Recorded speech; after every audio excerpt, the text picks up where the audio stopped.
Construction's underway for a maritime pier that will help deliver humanitarian aid to Gaza, and a majority of the conservative Supreme Court justices have signaled some support for Donald Trump's push for presidential immunity. Good morning, I'm Janine Herbst from NPR News, and here are today's top stories. The Pentagon says U.S. troops have started construction of a maritime pier off the coast of Gaza intended to improve the delivery of humanitarian aid. NPR's Peter Kenyon reports aid groups are voicing concern about their safety while operating in Gaza. Pentagon Press Secretary Major General Patrick S. Ryder told reporters the pier construction is underway. President Joe Biden has reportedly instructed American forces not to set foot in the Gaza Strip. The Israeli military issued a statement saying it would provide security and logistics support for the aid effort, including naval and air force protection for U.S. troops working on the pier.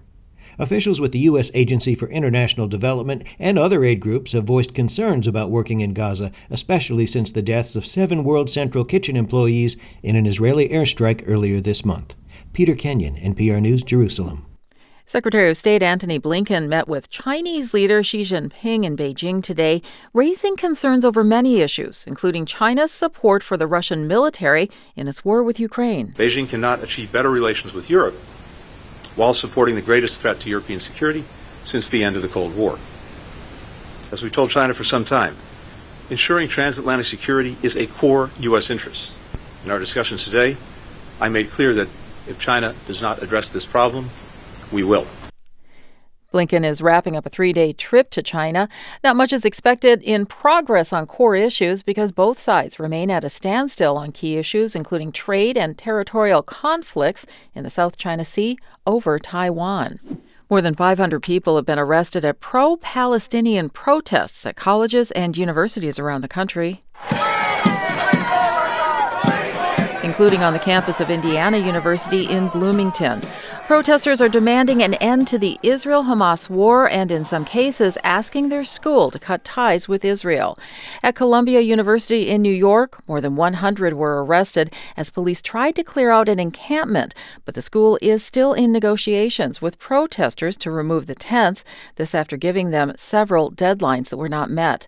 Meanwhile, protests at the University of Southern California, or USC, resulted in 93 arrests this week, and now the school says it will cancel its main commencement ceremony scheduled for May 10th, citing new safety measures put in place after the protests started.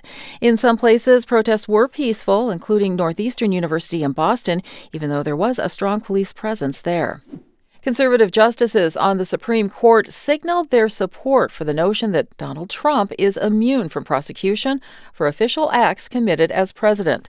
NPR's Nina Totenberg has more. 5 of the court's 6 conservative justices seem prepared at minimum to send the Trump election obstruction case back to the trial judge with instructions to determine which of the charges against him involve private acts for which he can be prosecuted. That would ensure that no trial would take place before the November election, and were Trump elected, he could order the Justice Department to dismiss the charges. The only conservative justice to express skepticism about the breadth of Trump's claim to immunity from prosecution was the last of his own appointees to the court, Justice Amy Coney Barrett. Nina Totenberg, NPR News, Washington. This is NPR News.